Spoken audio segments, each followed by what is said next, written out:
ಕಾಂಗ್ರೆಸ್ನಲ್ಲಿ ನಿರಂತರವಾಗಿ ಭಿನ್ನಮತ ಮುಂದುವರೆದುಕೊಂಡು ಬರ್ತಾ ಇದೆ. ಇದೇ ಕಾರಣಕ್ಕೆ ಸಿಎಂ ಡಿಕೆ ಶಿವಕುಮಾರ್ ದಿಢೀರನೆ ದೆಹಲಿಗೆ ಹಾರಿದ್ದಾರೆ.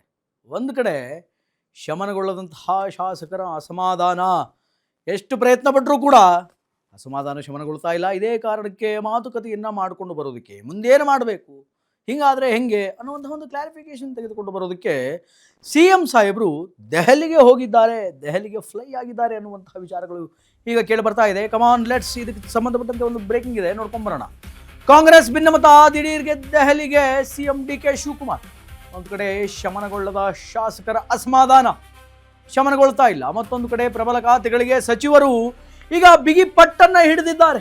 ಇದೇ ಖಾತೆ ಬೇಕು ಅಂತ ಕೈಪಾಳ್ಯದಲ್ಲಿ ಈಗ ಖಾತೆ ಹಂಚಿಕೆಯ ಬಿಕ್ಕಟ್ಟು ಅನ್ನುವಂಥದ್ದು ಸೃಷ್ಟಿಯಾಗಿದೆ. ಕಾಂಗ್ರೆಸ್ ಪಾಳೆಯದಲ್ಲಿ ಖಾತೆ ಹಂಚಿಕೆಯ ಕಗ್ಗಂಟು ಈಗ ಬಹಳ ದೊಡ್ಡ ಸಮಸ್ಯೆ ಆಗಿದೆ. ಅದೇ ಕಾರಣಕ್ಕೆ ಬೆಂಗಳೂರಿಗೆ ಸುರ್ಜೇವಾಲಾ ಬಂದಿದ್ರು ಈ ಖಾತೆ ಹಂಚಿಕೆ ವಿಚಾರ ಮಾತಾಡೋದಕ್ಕೆ. ಡಿ ಕೆ ಹರಿಪ್ರಸಾದ್ ಜೊತೆ ಸುರ್ಜೇವಾಲಾ ಚರ್ಚೆಯನ್ನ ಮಾಡಿದ್ದಾರೆ. ಆದರೂ ಅಂತಿಮ ತೀರ್ಮಾನಕ್ಕೆ ಇನ್ನೂ ಕಾಂಗ್ರೆಸ್ಸಿನ ನಾಯಕರು ಬಂದಿಲ್ಲ, ಕೈಪಡೆ ಬಂದಿಲ್ಲ. ಇದೀಗ ದೆಹಲಿಗೆ ಹಾರಿದಂತಹ ಮುಖ್ಯಮಂತ್ರಿ D K Shivakumar D K ಬೆನ್ನಲ್ಲೇ ಫ್ಲೈಟ್ ಅನ್ನ ಹತ್ತಿದ್ದಾರೆ. ಲಕ್ಷ್ಮೀ ಹೆಬ್ಬಾಳ್ಕರ್ ಡಿ ಕೆ ಶಿವಕುಮಾರ್ ಜೊತೆ ಅವರು ಹೋಗಿದ್ದಾರೆ ಅನ್ನುವಂತಹ ಸುದ್ದಿಗಳು ಬಂದಿದೆ. ಖಾತೆ ಹಂಚಿಕೆ ಜೊತೆ ಭಿನ್ನಮತ ಶಮನದ ಬಗ್ಗೆ ಚರ್ಚೆಯನ್ನ ಮಾಡೋದಕ್ಕೆ ಡಿ ಕೆ ಶಿವಕುಮಾರ್ ಈಗ ದೆಹಲಿಗೆ ಹೋಗಿದ್ದಾರೆ. ದೆಹಲಿಗೆ ಹೋಗಿ ಅಲ್ಲೊಮ್ಮೆ ಮತ್ತೆ ರಾಹುಲ್ ಗಾಂಧಿ ಅವರನ್ನ ಅಥವಾ ಎಐಸಿಸಿಯ ರಾಷ್ಟ್ರೀಯ ಅಧ್ಯಕ್ಷ ಆಗಿರುವಂತಹ ಮಲ್ಲಿಕಾರ್ಜುನ್ ಖರ್ಗೆ ಅವರನ್ನೆಲ್ಲ ಭೇಟಿಯಾಗಿ, ಸಾರ್ ನಾನು ಮುಖ್ಯಮಂತ್ರಿ ಆಗಿ ಇನ್ನೂ 2-3 ತಿಂಗಳಾಗಿಲ್ಲ, ಆಗಲೇ ಸಚಿವ ಸಂಪುಟ ಅಂದರು ಅದು ಆಯಿತು, ನನಗೆ ಮಂತ್ರಿ ಸ್ಥಾನ ಅಂದರು ಅದಾಯಿತು, ಈಗ ನನಗೆ ಇಂಥದ್ದೇ ಪೋರ್ಟ್ಫೋಲಿಯೋ ಕೊಡಿ, ಇದೇ ಖಾತೆ ಕೊಡಿ ಅಂತ ಈ 19 ಜನ ಜೀವ ಹಿಂಡಿ ಹಿಪ್ಪೆ ಮಾಡ್ತಾ ಇದ್ದಾರೆ. ಅದರಿಂದ ಏನು ಮಾಡಲಿ ಅಂತ ಕೇಳ್ಕೊಂಬರೋದಕ್ಕೆ ಡಿ ಕೆ ಸಾಹೇಬರು ರೈಟ್ ನಾವು ಈಗ ದೆಹಲಿಗೆ ಹಾರಿದ್ದಾರೆ. ಒಬ್ಬರೇ ಹಾರಿದಾರಾ? ಇಲ್ಲ, ಲಕ್ಷ್ಮೀ ಹೆಬ್ಬಾಳ್ಕರ್ ಅವರನ್ನು ಕೂಡ ಕರೆದುಕೊಂಡು ಹೋಗಿದ್ದಾರೆ. ಯಾಕೆಂತಂದರೆ ಲಕ್ಷ್ಮೀ ಹೆಬ್ಬಾಳ್ಕರ್ ಅವರಿಗೆ ಮಂತ್ರಿ ಸ್ಥಾನ ಸಿಗಬೇಕಿತ್ತು, ಬಟ್ ಅದು ಕೈ ತಪ್ಪಿತ್ತು.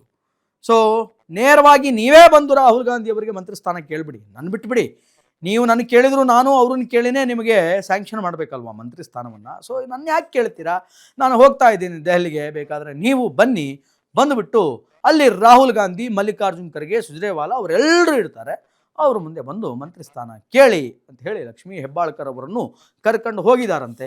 ಸೊ ಲಕ್ಷ್ಮೀ ಹೆಬ್ಬಾಳ್ಕರ್ ಅವರು ಲಾಭದಿಂದ ಬರ್ತಾರಾ ಅಥವಾ ನಷ್ಟದಿಂದ ಬರ್ತಾರಾ ಕಾದು ನೋಡಬೇಕಾಗಿದೆ. ಆ್ಯಂಡ್ ಇದಕ್ಕೆ ಸಂಬಂಧಪಟ್ಟಂತೆ ಒನ್ ಮೋರ್ ಬ್ರೇಕಿಂಗ್ ಇದೆ.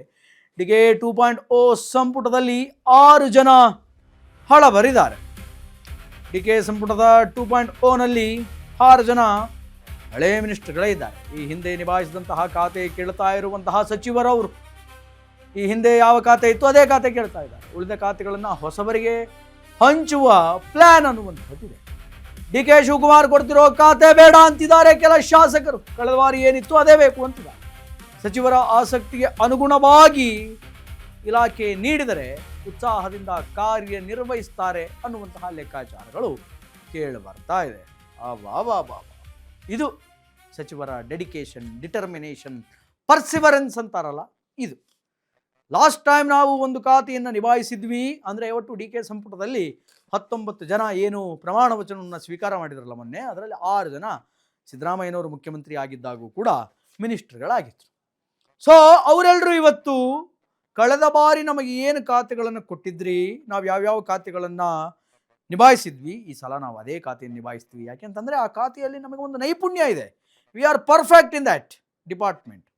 ಆದ್ದರಿಂದ ನಮಗೆ ಅದನ್ನೇ ಕೊಡಿ, ಅದು ಕೊಟ್ಟರೆ ನಾವು ಉತ್ಸಾಹದಿಂದ ಕಾರ್ಯ ಮಾಡ್ತಾರಂತೆ ನಮ್ಮ ಮಿನಿಸ್ಟ್ರುಗಳು.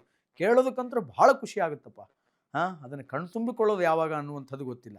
ಎಸ್, ಯಾರ್ಯಾರು 6 ಜನ ಅವರಿಗೆ ಯಾವ್ಯಾವ ಖಾತೆ ಇತ್ತು, ಈಗ ಯಾವ ಖಾತೆಯನ್ನು ಬಯಸ್ತಾ ಇದ್ದಾರೆ, ಅದೇ ಖಾತೆಯನ್ನು ಬಯಸ್ತಾ ಇದ್ದಾರೆ. ಆ 6 ಜನ ಯಾರು, ಆ 6 ಖಾತೆಗಳು ಯಾವುದು ಅನ್ನುವಂಥದ್ದನ್ನು ಡೀಟೇಲ್ಡ್ ಆಗಿ ನೋಡೋದಣ್ಣ.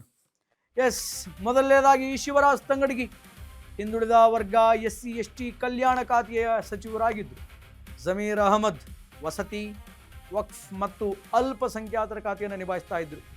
ಕಾರ್ಮಿಕರ ಖಾತೆಯನ್ನು ಕಲಘಟಗಿಯ ಶಾಸಕರಾಗಿರುವಂತಹ ಸಂತೋಷ್ ಲಾಡ್ ನಿಭಾಯಿಸ್ತಾ ಇದ್ದರು. ಶಿಕ್ಷಣ ಖಾತೆ ಮಧು ಬಂಗಾರಪ್ಪ ಅವರು ಎಜುಕೇಷನ್ ಮಿನಿಸ್ಟರ್ ಆಗಿದ್ದರು. ಈ ಬಾರಿನೂ ನಾನೇ ಎಜುಕೇಷನ್ ಮಿನಿಸ್ಟರ್ ಅಂತಿದ್ದಾರೆ ಏನೋ ಗೊತ್ತಿಲ್ಲ. ಎನ್ ಚಲುವನಾರಾಯಣ ಸ್ವಾಮಿ ಕೃಷಿ ಸಚಿವರಾಗಿದ್ದರು. ಈ ಬಾರಿ ಕೂಡ ಅದೇ ಖಾತೆಯನ್ನು ಬಯಸ್ತಾ ಇದ್ದಾರೆ ಎನ್ನುವಂತಹ ವಿಚಾರಗಳು ಕೇಳಿ ಬರ್ತಾ ಇದೆ. ಗ್ಯಾಪ್ ಅಲ್ಲಿ ಬಂದು ಮಿನಿಸ್ಟರ್ ಆದಂತಹ ಮಲ್ಲಿಕಾರ್ಜುನ್ ಸಾಹೇಬರು ತೋಟಗಾರಿಕೆಯನ್ನು ಕೇಳ್ತಾ ಇದ್ದಾರೆ. ಎಸ್ ಮಲ್ಲಿಕಾರ್ಜುನರವರ ಹೆಸರಿರಲಿಲ್ಲ. ಬೆಸ್ತ ಸಮಾಜದ ಮಂಕಾಳು ವೈದ್ಯ ಅವರ ಹೆಸರಿತ್ತು. ಅದಾದ ಮೇಲೆ ಅವರ ಹೆಸರನ್ನು ತೆಗೆದುಹಾಕಿ ಎಸ್ ಮಲ್ಲಿಕಾರ್ಜುನರವರನ್ನು ಸೇರಿಸಿದರು. ಸೊ ಕಳೆದ ಬಾರಿ ಇವರೆಲ್ಲ ಈ ಖಾತೆಗಳನ್ನು ನಿಭಾಯಿಸಿದ್ರು. ಈ ಬಾರಿಯೂ ಕೂಡ ನಾವು ಸಚಿವರಾಗಿದ್ದೀವಿ, ಲಾಸ್ಟ್ ಟೈಮ್ ನಾವೇನು ಕೆಲಸ ಮಾಡಿದ್ದೀವಿ ಅದೇ ಖಾತೆಯನ್ನು ಕೊಟ್ಟರೆ ನಮ್ಮ ಕೆಲಸ ಬಹಳ ಸುಲಭವಾಗುತ್ತೆ. ಇನ್ನುಳಿದ ಖಾತೆಗಳು ನಮ್ಮ 6 ಜನಕ್ಕೆ ಬಿಟ್ಟು ಇನ್ನುಳಿದ ಬೇರೆ ಬೇರೆ ಖಾತೆಗಳಿದೆಯಲ್ಲ, ಆ ಖಾತೆಗಳನ್ನು ಬೇರೆ ಬೇರೆಯವರಿಗೆ ಹಂಚಿ ಅನ್ನುವಂತಹ ಅಭಿಪ್ರಾಯಕ್ಕೆ ಈಗ ಇವರು ನಾಂದಿಯನ್ನು ಹಾಡ್ತಾ ಇದ್ದಾರೆ. ಇದಕ್ಕೆಷ್ಟು ಕೋಲೆ ಬಸುವಂತರ ಕಾಂಗ್ರೆಸ್ ಸರ್ಕಾರ ತಲೆ ಅಳ್ಳಾಡಿಸುತ್ತೆ ಅನ್ನುವಂಥದ್ದನ್ನು ಕಾದು ನೋಡಬೇಕು. ಇನ್ನು ಇದಕ್ಕೆ ಸಂಬಂಧಪಟ್ಟಂತೆ ಒನ್ ಮೋರ್ ಬ್ರೇಕಿಂಗ್ ಇದೆ. ರಾಜ್ಯ ಕಾಂಗ್ರೆಸ್ ಸರ್ಕಾರದಲ್ಲಿ ಈಗ ಮಿಂಚಿನ ಬೆಳವಣಿಗೆ ಅನ್ನುವಂಥದ್ದು ಕಾಣ್ತಾ ಇದೆ. ಡೆವಲಪ್ಮೆಂಟ್ ಇದು. ರಾಜ್ಯ ಕಾಂಗ್ರೆಸ್ನಲ್ಲಿ ಮಿಂಚಿನ ಬೆಳವಣಿಗೆ. ದಿಢೀರನೆ ದೆಹಲಿಗೆ ಹಾರಿದಂತಹ ಬೆಳಗಾವಿ ಸೌಕಾರ ಒಂದು ಕಡೆ ಲಕ್ಷ್ಮೀ ಹೆಬ್ಬಾಳ್ಕರ್ ಹೋಗಿದ್ದಾರೆ, ಮತ್ತೊಂದು ಕಡೆ ಸತೀಶ್ ಜಾರಕಿಹೊಳಿಯನ್ನು ಹೋಗಿದ್ದಾರೆ. ಸತೀಶ್ ಜಾರಕಿಹೊಳಿ ಅವರ 2 ಡಿಮ್ಯಾಂಡ್, 2 ಬೇಡಿಕೆಗಳನ್ನು ಹೈಕಮಾಂಡ್ ಮುಂದಿಟ್ಟಿದ್ದಾರೆ. ಆ ಹೈಕಮಾಂಡ್ ಈಗ ಕಂಗಾಲಾಗಿದೆ. ಸತೀಶ್ ಜಾರಕಿಹೊಳಿ ಲೋಕೋಪಯೋಗ ಸಚಿವರಾಗಿ ಈಗ ಕಾರ್ಯವನ್ನು ನಿರ್ವಹಿಸ್ತಾ ಇದ್ದಾರೆ. ಹೇಳಿ ಕೇಳಿ ಸತೀಶ್ ಜಾರಕಿಹೊಳಿ ಒಬ್ಬ ಅಹಿಂದ ನಾಯಕ, ಸಿದ್ದರಾಮಯ್ಯನವರ ಆಪ್ತ ಕೂಡ ಹೌದು. 2028ರಲ್ಲಿ CM ಪಟ್ಟಕ್ಕೆ ಟಾವೆಲ್ ಹಾಕೋದಕ್ಕೆ ರೈಟ್ ನಾವು ಈಗ ಸತೀಶ್ ಜಾರಕಿಹೊಳಿ ರೆಡಿ ಆಗಿದ್ದಾರೆ ಅಂತ ವಿಚಾರಗಳು ಬೆಳಕಿಗೆ ಬರ್ತಾ ಇದೆ. ಅಹಿಂದ ಕೋಟೆಯನ್ನು ಭದ್ರಪಡಿಸೋದಕ್ಕೆ ಈಗ ಸತೀಶ್ ಅವರನ್ನು ಶಮನ ಮಾಡುವಂತಹ ಕೆಲಸಕ್ಕೆ ಹೈಕಮಾಂಡ್ ಇಳಿಯಬೇಕಾಗಿದೆ. ತಮಗೆ ಲೋಕೋಪಯೋಗ ಬೇಡ ಅಂತ ಸತೀಶ್ ಜಾರಕಿಹೊಳಿ ಹೇಳ್ತಾ ಇದ್ದಾರೆ.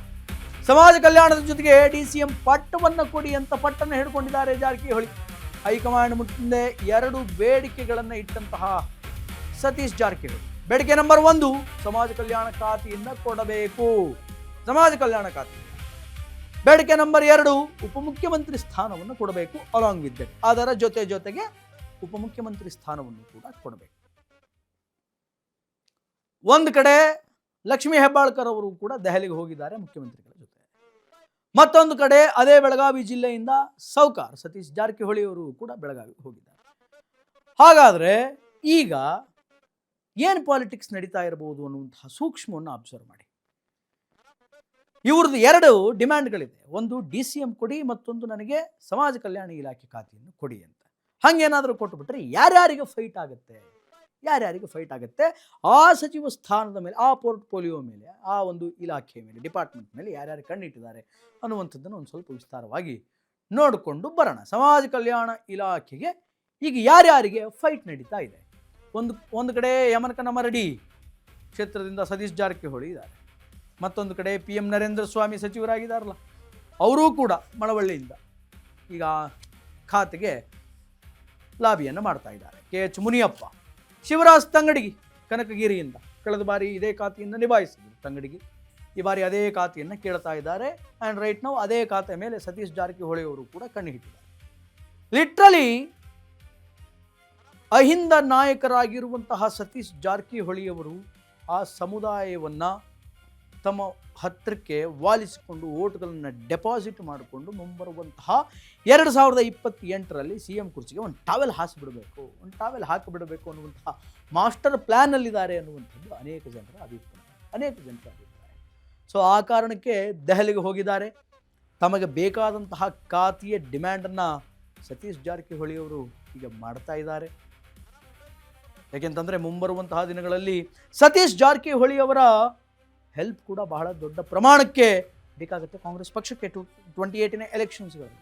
ಹೀಗಾಗಿ ನಂಗೆ DCM ಕೊಡಿ, ಆದ್ದರಿಂದ ಸಮಾಜ ಇಲಾಖೆ ಖಾತೆಯನ್ನು ಕೊಡಿ ಅನ್ನುವಂಥದ್ದು ಅವರ ವಾದ. ಏನಾಗುತ್ತೆ, we have to wait and watch.